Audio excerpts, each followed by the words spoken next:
Assalamualaikum and welcome to Bin Gregory Productions. Bersama saya, Zain bin Gregory.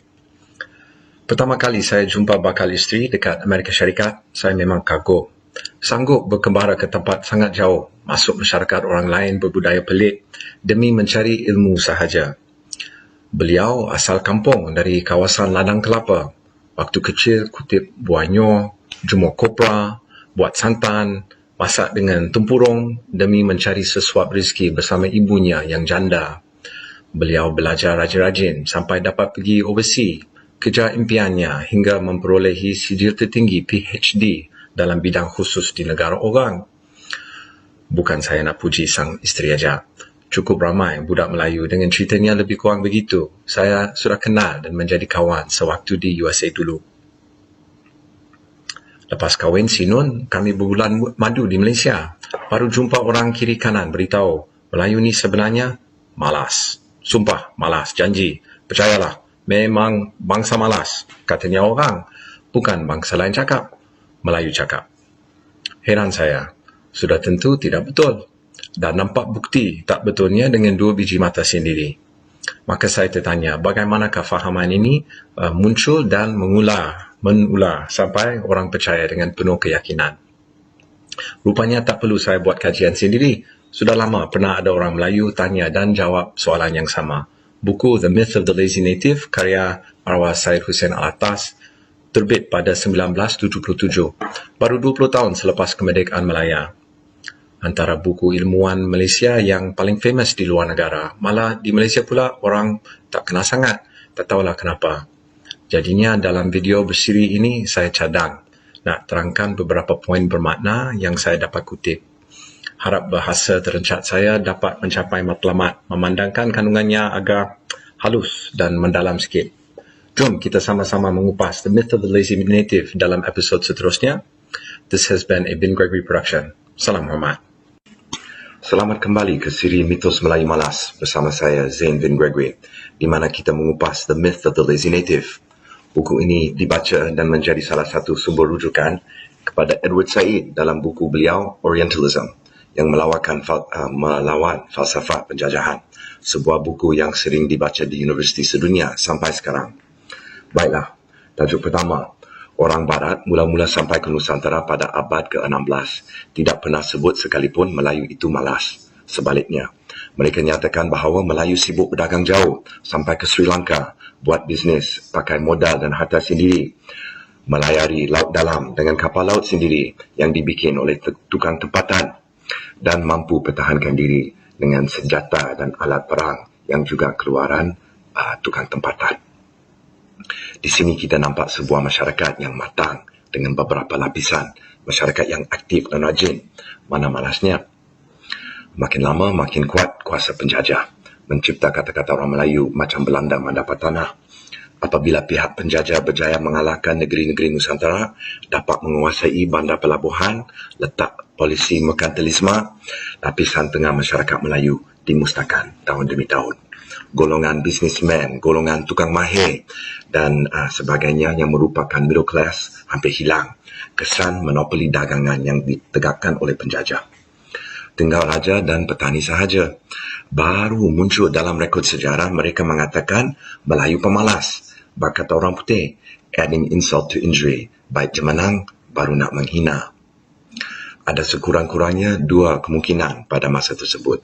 Panggilan malas itu macam nak menghina atau menganok semata-mata, atau apabila dah dikalahkan dan terjatuh ke bawah penguasaan pihak penjajah, baru sifat bangsa Melayu berubah. Di sini isunya menjadi rumit. Baik kita periksa dengan teliti apa sifat itu yang dikatakan malas oleh penjajah dalam episod seterusnya. You've been watching a Bin Gregory production. Salam hormat. Assalamualaikum dan selamat kembali ke episod 3 dalam siri Mitos Melayu Malas. Jom lihat kes raja dulu. Syed Hussein Alatas mengaku bahawa pada zaman penjajahan akhir, late colonialism, ternyata akhbar pasal raja-raja yang merosot atau decadent. Asyik kejar perempuan contohnya. Kata Alatas, bayangkan, nama raja tapi kuasa tak ada. Aktiviti diplomatik tak dibenarkan. Bab pertahanan negara, mentadbir dagangan, semua fungsi raja sebagai raja disekat dan dikontrol oleh penjajah. Apabila golongan raja tak dapat berfungsi sebagai pemimpin sebenar, ada duit, ada status tapi tak ada kerja, senang kata, mungkin kita boleh faham kalau ada muncul kes-kes kerabat raja nampak malas atau tak dinamik. Kerjanya sudah dirampas. Wallahualam. Itu bab raja. Macam mana pula dengan orang awam? Pada zaman yang dibahas iaitu late colonialism, dasar ekonomi penjajah adalah ladang dan lombong. Perlu banyak pekerja buruh atau kuli. Keadaan kuli bawah sistem ini sangat kejam. Mati ketika bekerja sesuatu yang amat biasa. Kerja berbahaya. Tak cukup rehat. Penyakit merebak kerana kuartus yang diberi tak bersih. Gaji sangat sedikit sampai kuli dapat penyakit beri-beri akibat makan tak cukup. Seperti kita nanggap dalam vlog saya pasal beras perang dulu. Ada kajian bahawa kadar mati tercapai 30% di ladang teh British dulu contohnya. Untung semua ditelan penjajah ambak ke luar negara. Berdepan dengan kerja setengah nak mati menguntungkan orang lain, ramai Melayu pilih balik kampung je lah. Sifat Melayu tak nak masuk ladang getah dan lombong menyusahkan penjajah yang terpaksa import pekerja dari luar. Dan sebab itu semata-mata dikatakan malas. Walhal, balik kampung bukan sesuatu yang senang. Sesiapa ingat duduk kampung, lauk tergugur, sudah masak ke atas tapak, si pernah pegang cangkul atau pikul guni di kebun. Bukan malas itu. Itu sifat tak mau kerjasama dengan sistem kezaliman dan mementingkan kebebasan lebih dari wang. Banyak lagi. Twitter ni bagi 2 minit aja. Datang kembali minggu depan. Salam hormat. Assalamualaikum and welcome back to part 4 of Mitos Melayu Malas. Episod sebelumnya kita nampak bahawa Melayu lebih suka kerja sendiri di kampung dari dieksploitasikan sebagai kuli di ladang atau lombong. Malas itu sebenarnya sifat tak kerjasama dengan kezaliman. Orang putih panggil passive resistance. Menarik. Sebab ada ahli sejarah yang lain katakan raja-raja di Nusantara zaman dulu-dulu sebelum datangnya orang putih tak jadi zalim ke tahap tempat lain sebab kalau raja buat teruk sangat, dengan senangnya laki bini boleh ambil perahu pola kampung baru di sungai lain ke pulau lain. Ada yang ada budaya mencari konsensus asal dari punca yang sama. Takut sesiapa yang tak setuju akan belah. Itu terpaksa memastikan sefahaman atau reda semua pihak. Kalau tak, orang putih kata, mereka undi dengan kaki, iaitu pergi je tempat lain. Geografi tanah air, pelbagai sungai dan pulau membantu kebebasan rakyat pada zaman itu.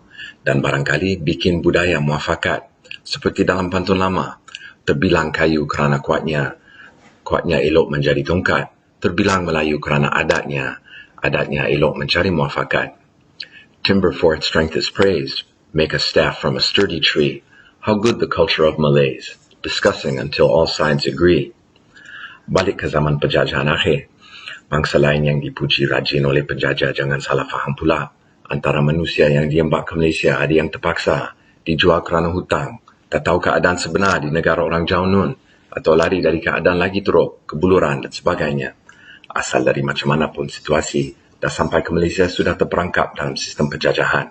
Dan ini penting, tak ada tanah kampung untuk melepaskan diri. Diorang berdepan dengan pilihan kerja atau mati aja.